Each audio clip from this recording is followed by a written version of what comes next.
If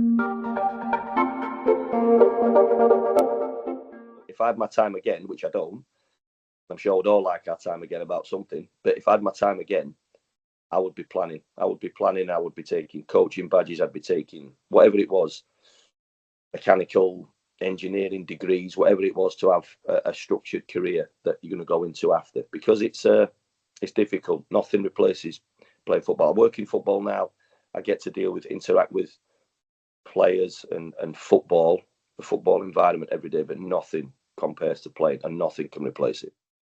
And do you think players they know they're reaching the end of their careers, do you think now they are thinking more about what they should be doing next or what they could be doing next, rather than say 20 or 30 years ago where the approach might have been a little less structured? I think they are. I think they are thinking more about it. I think because there's more organisations like Players Foundation, like other organisations that's there to help them. So I think they're more aware of it. Obviously, social media's exploded, and that's a helping tool to help people reach out for help that they need. But I think they are. I definitely think they are. It's still not enough. There's still probably a good portion of them that think like I did, stupidly, or something will turn up, I'll never stop playing. Well, guess what? You do. How important do you think is the role of the Players Foundation in all this then, in terms of the ability to provide support to players when they need it? It is vital. The Players Foundation, I can't stress to people enough, yourself, how vital it is, because I'm still getting people contacting me now. I think I got in contact with Vicky last month. There was a gentleman that got in touch with me through the Huddersfield ex-player WhatsApp group that I'd been to see Andy Booth about.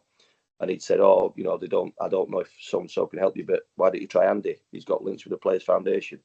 Got the links for him, put him in touch with Vicky and Jen, and they're helping him out. Now, the Players Foundation is launching support over the summer for players who may need support for particularly the expense of the school holidays, looking after children, childcare, etc.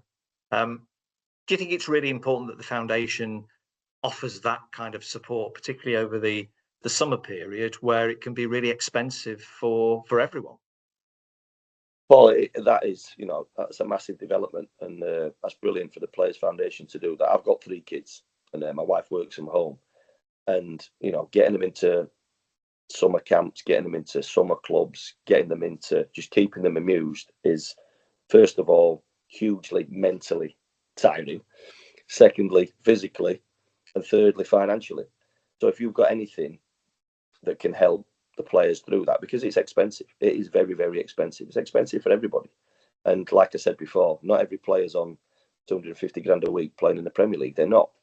Guys playing in League One, League Two, National League, ex-players that have played in through them that can qualify for it. They should take it up, and it's brilliant that it's being offered, because it is. And the summer is a long 6 weeks. Oh my days, that is a long 6 weeks if you're not getting them amused, and if you can't keep them amused because there's financial constraints on you. I can imagine that's particularly difficult, because that would be very, very frustrating. So for something like that to be offered it's fantastic. It's a brilliant development. That. Do you think fans would be surprised that the position that players find themselves in when they finish in professional football?